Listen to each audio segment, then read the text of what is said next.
الله الرحمن الرحیم. اس مالک خالق جس نے یہ ساری کائنات بنائی، ہمیں پیدا کیا، انسانوں کی ضرورت کے تمام چیزیں مہیا کی،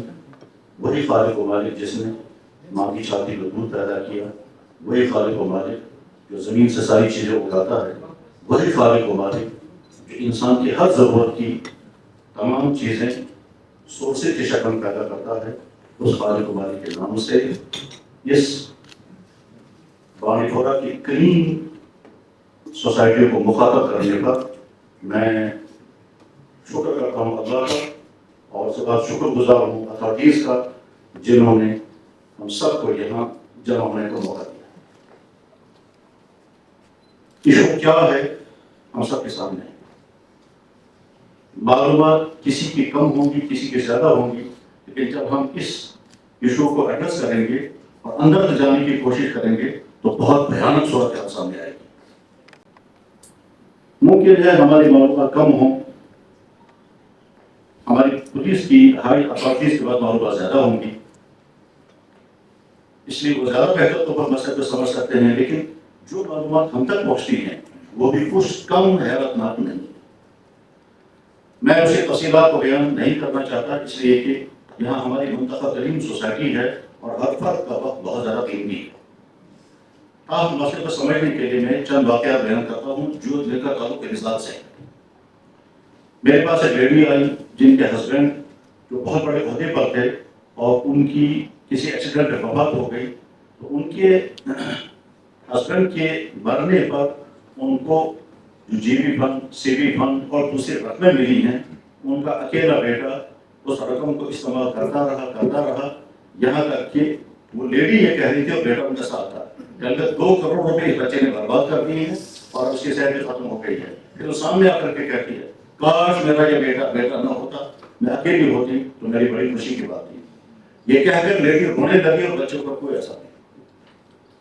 میرے پاس ایک صاحب آئے اپنے بیٹے کو لے کر، کہا کہ میں نے بچوں کو پڑھنے کے لیے بھیجا، اس نے 40 لاکھ روپے کا پراؤنچوں کا استعمال کر دیا ہے. آج اس کی صحت بھی ختم ہو گئی ہے، اس کی کڈنی فیل ہو گئی ہیں، اس کا لیور ڈیمیج ہے اور اس کے طرح طرح کی پرابلمز ہیں. کہتا ہے کاش یہ وہیں اسی ادارے میں جہاں یہ پڑھنے کے لیے گیا ہو آج وہیں مر جاتا تو میری بڑی خوشی کی بات تھی، بجائے اس کے کہ یہ میرے پاس واپس آیا.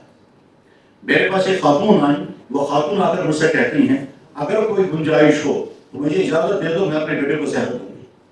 اس لیے کہ ہمارا بیٹا میرے باپ کو شوہر کو بھی مارتا ہے، مجھے بھی مارتا ہے، اپنی 2 چھوٹی بہنوں کو مارتا ہے، اس وجہ سے کہ ہم اس کو پیسہ نہیں دیتے. میں ذاتی طور پر ایک گھر کو جانتا ہوں جس گھر کے برتن سارے بک گئے، جس گھر کے سارے ماں کے زیورات سارے ختم ہو گئے، جس گھر کا تانبا سارا ختم ہو گیا، جس گھر میں باتھ روم بنانے کے انہوں نے ٹین خریدا تھا، شام کو ٹین خریدا تھا، صبح کو ٹین لائے تھا، ان کے بیٹے نے وہ ٹین اٹھا کے بیچ دیا ہے اور اس کے نتیجے میں اپنا ڈرگس کر رہا ہے. یہ اور اس جیسے ہزاروں واقعات. جو آدمی اس میں پھنس جاتا ہے وہ اپنی صحت کا بھی نقصان کرتا ہے، اپنی مالیات کا بھی نقصان کرتا ہے، اپنے اخلاقیات کا بھی نقصان کرتا ہے، اپنے خاندان کا بھی نقصان کرتا ہے. یہ مصیبت بنتا ہے اپنے لیے، اپنے والدین کے لیے، خاندان کے لیے اور پوری سوسائٹی کے لیے.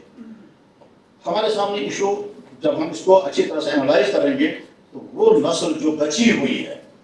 اس کو ہم کیسے اویئر کریں گے کہ اسے اپنے آپ کو بچائیں. وہ جو اس میں چلے گئے ہیں اور ابھی واپس آ سکتے ہیں ان پر ہم کیسے محنت کریں گے تاکہ وہ بچ سکیں، اور وہ جو بہت ڈوب چکے ہیں، اندر تک جا چکے ہیں، ان پر ہم کو کیسے محنت کرنی ہوگی، ان کے لیے کیسے سینٹر قائم کیے جائیں گے، ان سینٹروں پر کیسے ان کو مذہبی طور پر، اخلاقی طور پر، میڈیکلی کیسے ان کا ذہن بدلا جائے گا، تب یہ کام ہو سکے گا. ہمیں کیا کیا کرنا چاہیے، اس کے لیے بہت ہی براڈ لاہے عمل بنانا پڑے گا اور تمام لوگ جو کچھ کر سکتے ہیں وہ سب کریں گے، اس کے بعد اس کا کنٹرول کیا جا سکتا ہے. میں چند مثالیں عرض کرتا ہوں. ابھی 3 دن پہلے جہاں ہم ہیں اس سے متصل گاؤں ماڈل، میں نے مغرب کے بعد شام کے آتا گھومنے کے بعد سے لے کر 1-1.5 گھنٹے تک میں ہوں. جامع مسجد میں نے خطاب کیا،